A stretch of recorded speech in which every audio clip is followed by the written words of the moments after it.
Hi, and welcome to Enchantment of Eternity's review for Vikings Season 4, Episode 9, Death All Round. This video is a part of a series of videos where I review episodes of Vikings. I don't look at it from a historical perspective. I'm just a guy watching a scripted, narrative-based TV show and telling you what I think about it. So I have to give a spoiler warning for Vikings up to Season 4, Episode 9. If you haven't seen up to this point, you may not want to watch this video, otherwise some things may be spoiled for you. So overall, this episode was okay. I don't think it was the worst episode of the season, but it was kind of a letdown from last week's episode. It has not much happened in this episode, but it was still interesting nonetheless. So let's start off with the storyline I always find the least interesting, and that is back in Kattegat with Aslog. Not much happened with her this episode except this bizarre scene where her son Sigurd finds Bjorn's daughter Siggy dead, and when Sigurd tells Aslog about it, she's with Ivar, who says, "Oh, who cares?" and she smiles at that.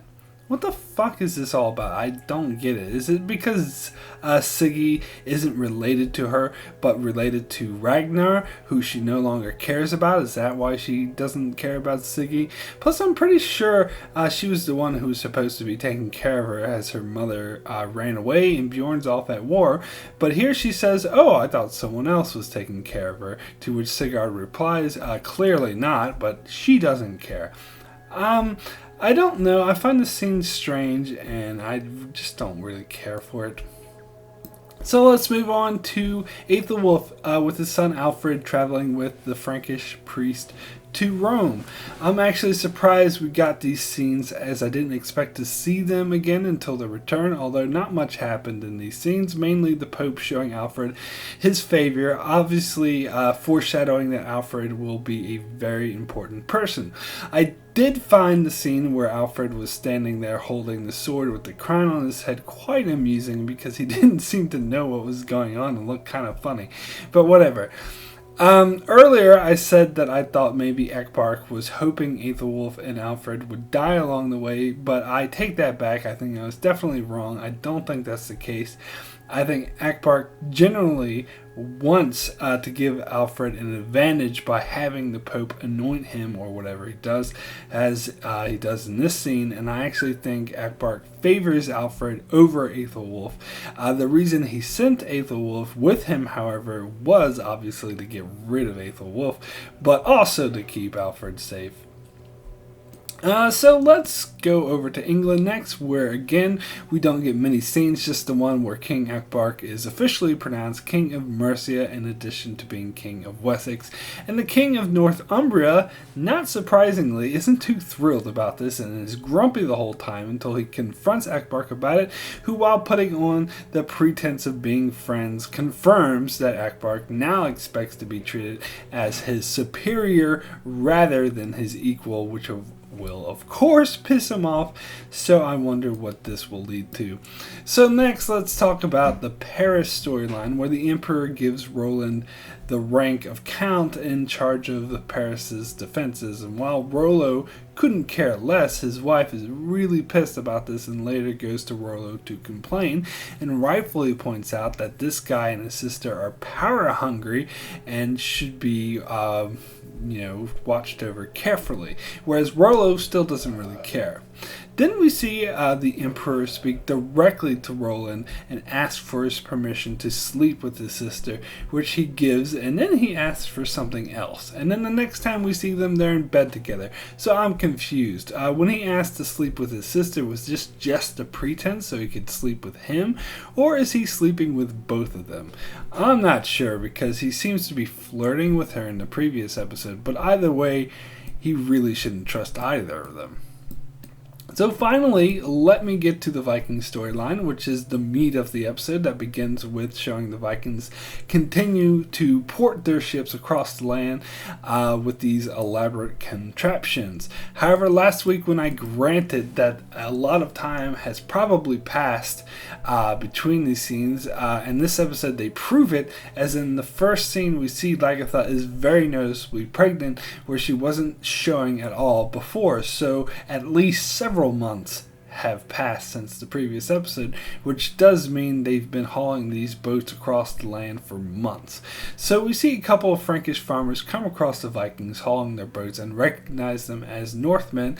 So I start to wonder if these farmers will alert Paris to the Vikings and what they're up to, but apparently not, as in the very next scene we see Finehair and his brother leading a group of Vikings that come across that farm, where they search for the people they know must be hiding there, whom they find, and in the next scene we see Finehair and his brother singing merrily, and then the pan over to this very gruesome scene where the farmers were killed in the most brutal way. You see one guy had his head chopped off, another guy has his eyes ripped out and left slowly to die. It was totally brutal, and this is one of the things I love about the show, as it's called Vikings, and the Vikings could be seen as the protagonists of the show, but it never tries to sugarcoat them. It stays historically accurate, as a major trait of Vikings is that they are in fact brutish, and the show doesn't shy away from that, and it really makes you question yourself as a viewer, where you're pretty much rooting for the Vikings to succeed, but then the scene reminds you that they are murderous invaders, basically, as these farmers were basically just minding their own business and they were killed off in the most brutal way. Of course, it was Finehair and his brother who did it, and they are portrayed as kind of questionable characters, so they didn't go as far to make some of our true heroes like Bjorn or Lagertha do it, but once Bjorn heard about it, he did say, he doesn't blame them. I mean, Finehair does make a point that they couldn't risk them alerting the others, as their plan is very dependent on the element of surprise. However, they didn't need to kill them as brutally as they did, and they definitely took pleasure in doing it. Plus, some sexual assault was definitely implied. So yeah, they're not some good people, and I like how the show doesn't shy away from showing us the brutality of it all. Most films and shows will have the heroes act like heroes all of the time, in historical context, sometimes to the detriment of reality, and the villains will act like villains all the time, which is pretty unrealistic. Whereas in this show, there are no heroes, there are no villains, just people, and I love getting another reminder of that. So then we get another unfortunate vision that Floki has, where he's seeing Aslog back in Kattegat, where she's screaming over Habarb's leaving.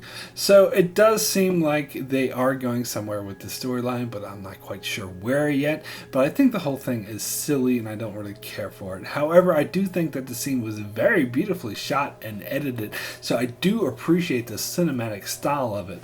But of course, the scene continues on to the present situation with Lagertha, where she miscarries, to which Bjorn and Ragnar show their support, and Lagertha talks about how the seer foreseen this and that she should have known better, that she wasn't going to have any more children. It does make me wonder if they're trying to imply that what's going on with Aslog and Floki is related to this, but I hope not. So now, let me get into the whole Bjorn versus Erlander storyline, which I mentioned in previous reviews that I wasn't at all happy with, and it seems like the storyline is just an annoyance and very unnecessary, and the way that it was executed here did nothing to make me feel better about it. However, I think the best thing about it in this episode is that it's over and done with now and out of the way, so we don't have to deal with it anymore. In fact, I would even say it was particularly bad in this episode, as they made a point of having Erlander give dirty looks to Bjorn every single time we see the Vikings, and I'm kind of tired of it. And then there was the scene with Bjorn and Torvi in bed together, where Erlander was going to shoot him with an arrow, but Torvi blocks him, so he doesn't have a clear shot yet. But she doesn't alert Bjorn about it. And Bjorn has a lovely scene where he professes his love to her in a way. So then Torvi goes to Erlander and tries to talk him out of his revenge, which of course is a waste of time. But Erlander is a pretty big idiot because his big plan to kill Bjorn is to get the woman who loves him to kill him. I mean, I suppose there's an element of ironic betrayal in that for Bjorn if this plan is successful, but pulling it off, well, that's the issue. As when Torvi takes the bow and turns it on Erlander and shoots him instead, that was the least surprising thing I have ever seen in this show. It's like, duh, of course she was going to do that, and Erlander was a gigantic idiot for thinking otherwise. However, I do think he had her by making her drink the rabbit blood, because I do think this signifies a commitment to the gods for them, and I do think that it's possible that Torvi will begin to feel torn up inside because she'll feel like she's betrayed the gods by defying her pledge to them, even if it was forced on her. But we'll see. I was wondering how the others would react to Torvi killing another man in plain sight of everyone, as we've seen from Floki's punishment on killing Athelstan earlier that the Vikings do carry punishments for murder, but I suppose it was clear she did it to save Bjorn's life, and I think Ragnar acknowledges this by giving Bjorn that little nod. And so if the king's okay with it, then everyone else will be okay with it too. So finally, let's get to Ragnar, who's going through major withdrawals. I love their ignorance with drugs, as Ragnar doesn't understand the concept of withdrawals. He just knows that he took this medicine, and without it, he feels like he's poisoned. He doesn't realize that he just needs to tough it out, and once it's over, he'll be fine. If he takes more drugs, it will just prolong his suffering. But what's more interesting is how Ragnar told Bjorn he doesn't care about Paris, it's all about Rollo. And it's really interesting as we see the Vikings successfully arrive at the other side of the river, put their boats in the water, and Ragnar is just ranting about how he must kill Rollo, which paints a very interesting dynamic and of course makes me really excited to see the next episode. So my rating for Death All Round out of 10 is a 7, very good. Not much happened this episode, and it was mostly just a setup episode, but there were a lot of great moments, such as displaying how brutal the Vikings truly are, the political intrigue in Paris and in England, as well as the internal struggle of the Vikings themselves. And although I didn't really care for the Erlander storyline of him trying to kill Bjorn, at least it's over and done with now, and we can move on. So that's it for my review of Death All Round. Be sure to check back here next week as I review the mid-season finale of Vikings.